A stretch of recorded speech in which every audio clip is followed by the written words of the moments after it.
बधाई हो विशाखा, बहुत बहुत बधाई हो। आज तुमने हम सबको इतनी अच्छी खबर दी है ना। ईश्वर मेरे पोते को लंबी उम्र दे। इंदु ने मुझे ये खबर सुनाई थी और इसीलिए मैंने इंदु को कहा था कि ये केसर वाला दूध विशाखा को पिलाए।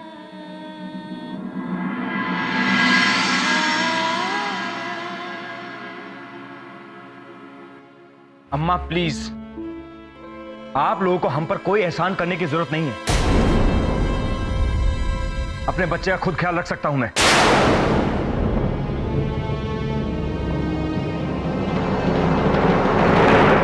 सुन लिया तुमने?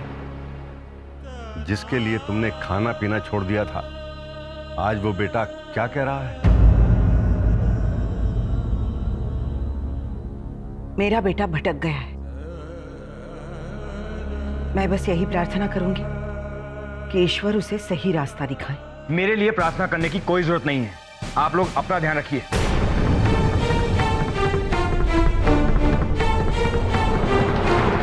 प्रवीण भैया, आप माँ जी से इस तरह बात कर? तुम अपना मुंह बंद रखो। मुझे भाषण देने की जरूरत नहीं है। ये जो कुछ भी हो रहा है सब तुम्हारी वजह से।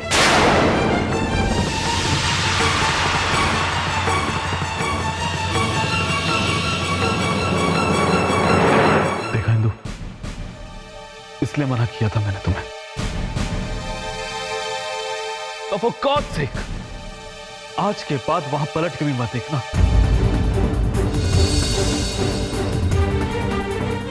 इससे ज्यादा अपमान मैं नहीं सहन कर सकता।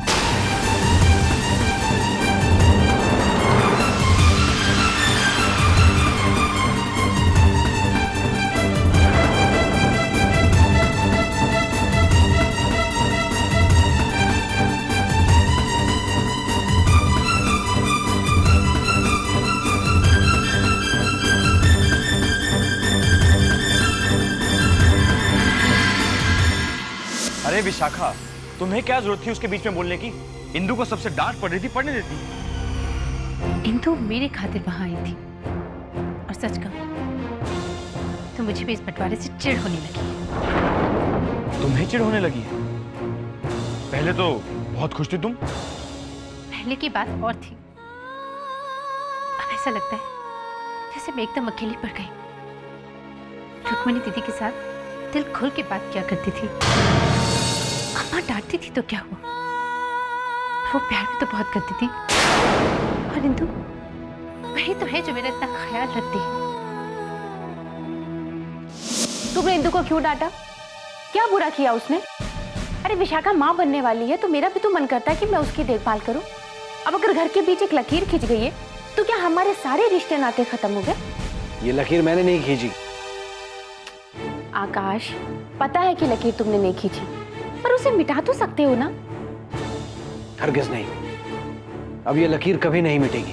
प्रवीण ने जो भी किया, क्या हम उसे भूल सकते हैं? हम सबका अपमान किया है उसने, और तुम जिद कर रही हो कि मैं लाइन के उस तरफ जाऊं और उससे हाथ मिलाऊं? जिद मैं नहीं कर रही हूँ, जिद पर आप अड़े हुए हैं। देखिए, आप इस घर के बड़े हैं ना, तो अपने बहू बेटों पर इस तरह नाराज होना, रूठना क्या आपको शोभा देता है? विशाखा भाभी ने तुम्हें मना किया था, इसीलिए तुम चुप रही ना, और मैंने सबके सामने तुम्हें। I am sorry Indu. अगर तुम्हें सच में अफसोस है तो प्लीज प्रवीण भैया को माफ कर दो। पूरा परिवार एकजुट हो जाएगा, हम सब फिर से साथ मिलकर। कभी नहीं, पहले की तरह कभी नहीं हो सकता इंदु। और एक बात मैं तुम्हें फिर से समझा दूं, आज के बाद तुम वो लकीर पार करके हरगिज़ नहीं जाओगी। देखो शोभा, मुझे मनाने की कोशिश मत करो। प्रवीण ने जो लाइन खींच दी है वो अब कभी नहीं मिट सकती। रुक्मिणी, रुपए खोने का कोई दुख नहीं है मुझे। रुपया तो आता जाता रहेगा। दुख है तो इसी बात का कि मेरे सगे भाई ने मुझे धोखा दिया। अब मैं कभी उस पर भरोसा नहीं कर सकता, कभी उससे हाथ नहीं मिला सकता। विशाखा, तुम्हें अगर एक नर्स चाहिए तो नर्स रख लो, और अगर चाहिए तो एक सर्वेंट भी रख सकती हो। लेकिन इंदु अम्मा या रुक्मिणी भाभी से कोई भी मदद मांगने की कोशिश की ना तो अच्छा नहीं होगा, समझी तुम?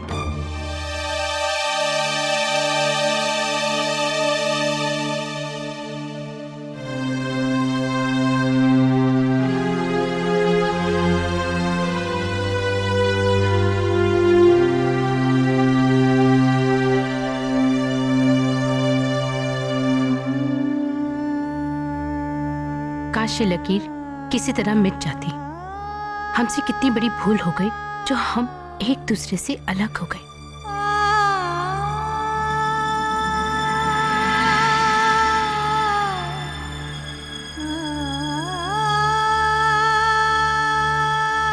बेटा, जो तुम सोच रही हो ना, वही हम भी सोच रहे हैं कि ये लकीर कैसे मिटाई जाए। सोचने से क्या होता है अम्मा? इस बात के लिए ना आकाश राजी है, ना ही प्रवीण भैया और ना ही देवर जी। घर में इतने सारे लोग हैं मगर फिर भी कितना सूनापन है। मैं दूसरी बार दादी बनने जा रही हूँ। रोज सोचती हूँ कि तुम्हारे पास आऊं, तुम्हारा ख्याल रखूं, लेकिन क्या करूं, ये लकीर मुझे रोक देती है। माँ जी, अब आप ही बताइए हमें क्या करना चाहिए। नहीं बेटा, मुझे कुछ समझ में नहीं आ रहा। हमने इतनी कोशिशें की लेकिन कुछ भी।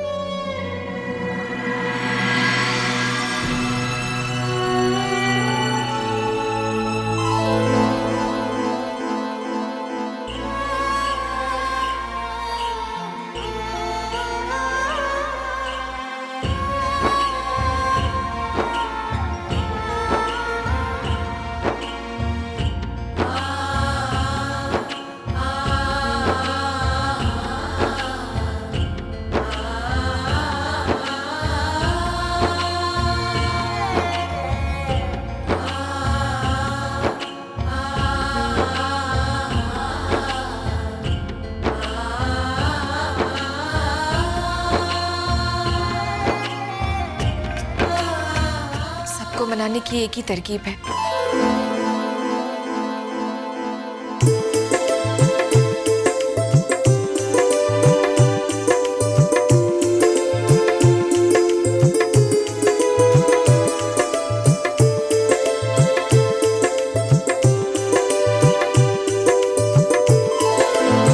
मिलके करेंगे।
हैरान होना इतने सारे पैसे देखकर।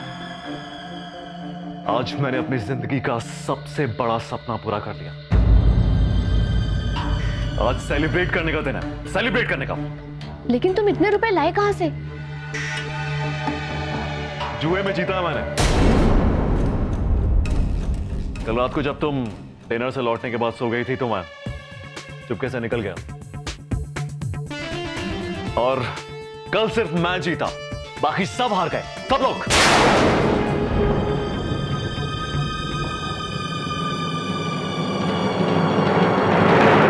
लेकिन तुमने तो वादा किया था ना कि तुम वहां कभी नहीं जाओगे।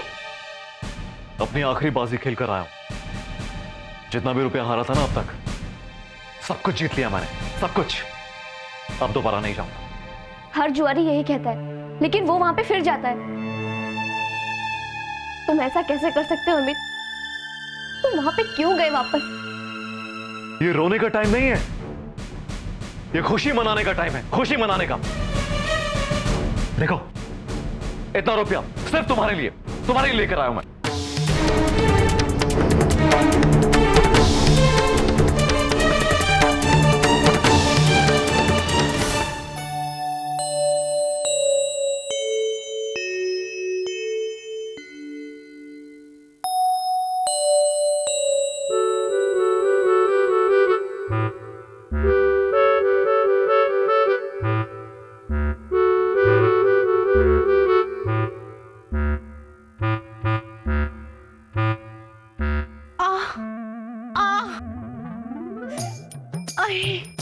ये मेरा पेट का दर्द।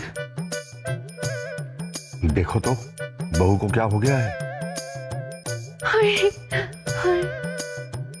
जो होता है होने दो, हम किसी की क्यों फिक्र करें।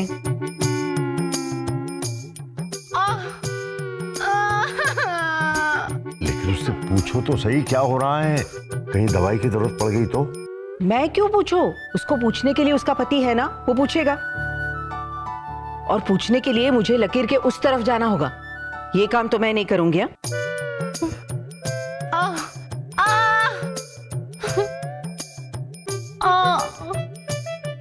इस घर में कोई भी नहीं है मेरी सेहत का ख्याल रखने वाला।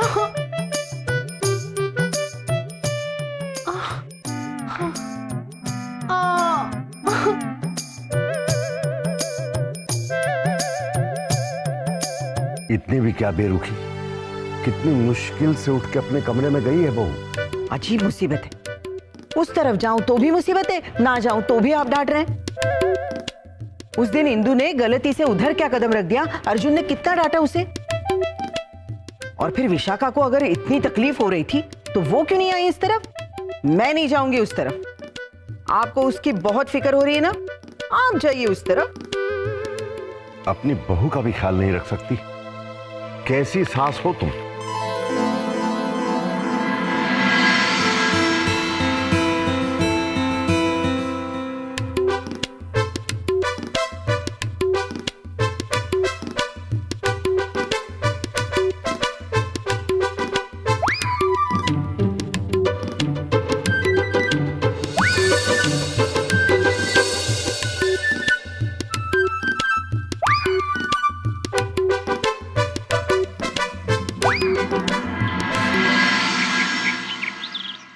अच्छा विशाखा, मैं चलता हूँ।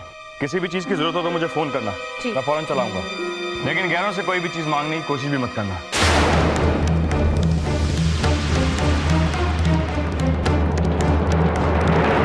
चलो मैं चलता हूँ।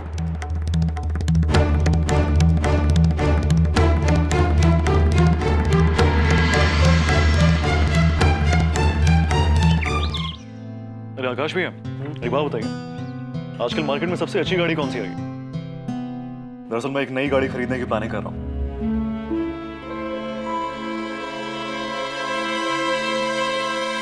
तुम्हें एक और प्रमोशन मिल गया है क्या? नई गाड़ी खरीदने की सोच रहे हो? अब गाड़ी खरीदने के लिए प्रमोशन की जरूरत तो नहीं होती, पैसे हैं मेरे पास। अमित, रुपए हैं तो उन्हें संभाल के रखो, जरूरत के वक्त काम आएंगे।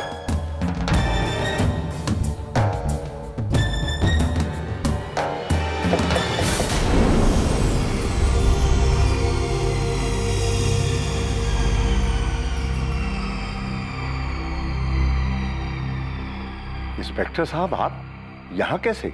मिस्टर अमित शर्मा यही रहते हैं।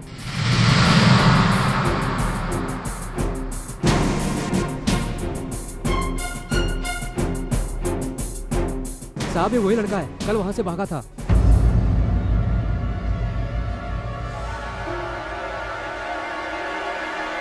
मिस्टर रमेश शर्मा, जी कहिए। हम आपको गिरफ्तार करने आए हैं। You are under arrest.